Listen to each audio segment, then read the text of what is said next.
Welcome back to Coast with Joanne. Today we are going to take a trip to Somoto Canyon, and this is episode 13. Come along. Mueve la cintura y los hombros y mueve tu cabeza.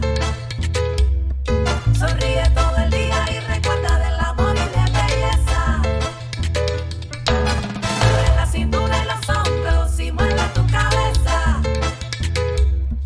Sonríe todo el día y recuerda del amor y de belleza. Mueve la cintura y los hombros y mueve tu cabeza. Sonríe todo el día y recuerda del amor y de belleza. Mueve la cintura y los hombros y mueve tu cabeza. Today we're at Somoto Canyon. This is a canyon in the most northern region of Nicaragua. You can visit there all throughout the year, but sometimes the water is high, which for me is more fun as long as it's not too high. And sometimes it's very low, but the hike is still beautiful regardless. This beautiful map is from Wikiloc, so thank you, Wikiloc, for this map. This is the trail map, and it is a complete loop. There is water that flows throughout the river all through the year, but sometimes the river is more full and sometimes it's more empty. I think when it's really full, it's too dangerous to hike it, but also when the water is really low, it's not as exciting. So you have to kind of gear for a happy medium.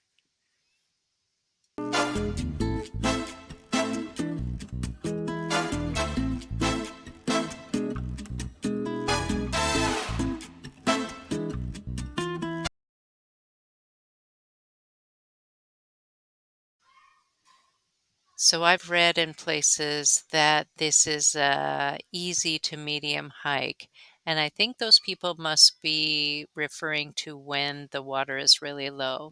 Because when the water is high, like here, I think this isn't even as high as it gets, but when it's medium to high, I think that this hike is quite technical and there are places where you have to jump off cliffs into the water, which for me is a lot of fun. But for somebody that has a fear of heights, I don't think it would be so much fun. So you have to know that going in.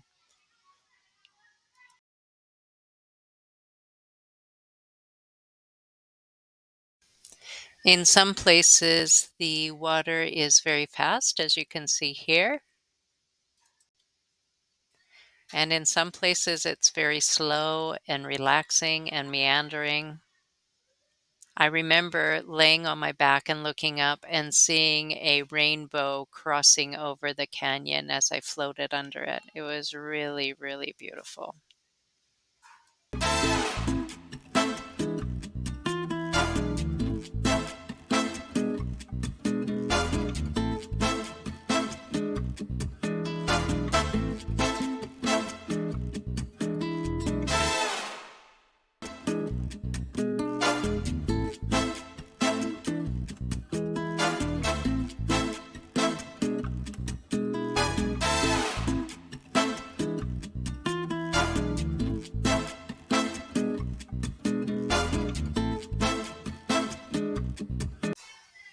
This is the national tree of Nicaragua. It is called the madroño.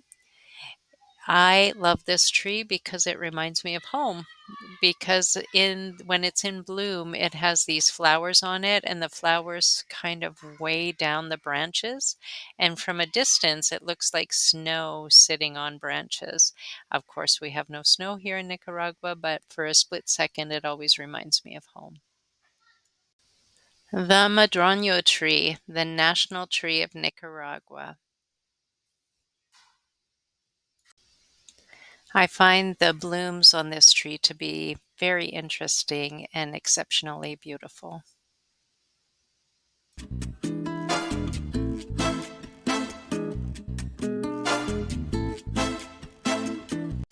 If you haven't tried pickleball yet, come out and give it a try. If you follow these two QR codes, one will show you where we are located and the other will tell you how to book. Hope to see you soon. Usually at this time of the year after Semana Santa, Easter week, and when all of the snowbirds head back to their regular homes, we usually have a dip. But our little get together between 9:30 and 11, it's still going very strong. So if you're looking for somebody to play with, come out and join us. 9:30 to 11, Monday through Friday. The cost is 150 Cordobas per person. I want to talk a little bit today about an injury that I have. Like any sport, people do get injured when they're playing them. When I first started, remember I was trying to learn really fast so I could teach other people, so I was playing all the time. Well, during that time, I really hurt my forearm. I was playing too much. I had like a stress injury on my forearm. They call it tennis elbow. I guess now we call it pickle elbow. But I was out of the game for 2.5 months. I had to ice my forearm, I had to rest it, and somebody suggested that I buy one of these paddles. I am not affiliated with this company, but this paddle really helped me. And if you work for this company, you can hook me up. I need a new paddle. But this paddle is engineered so that it absorbs the vibration, so the vibration does not go down your arm when you're playing. And it really has helped me a lot. So with this little thing that I wear on my forearm and with this paddle, I'm able to play injury free. So if this is happening to you, maybe you should give it a try.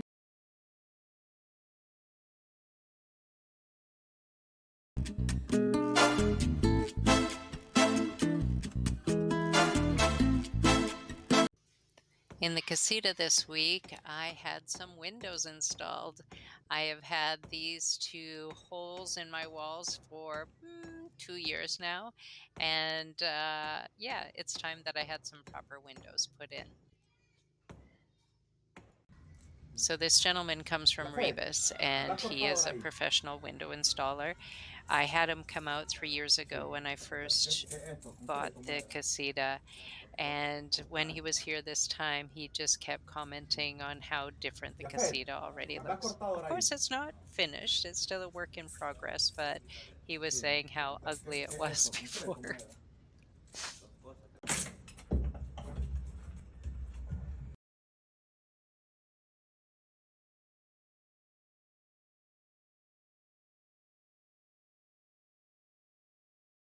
So this is the area here that will be receiving the second window. And I've had that big gaping hole in the wall for a couple of years now.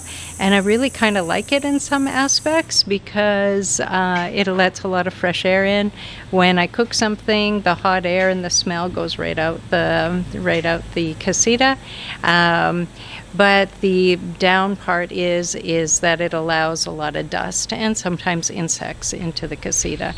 So it's necessary, but I'm going to miss all the fresh air.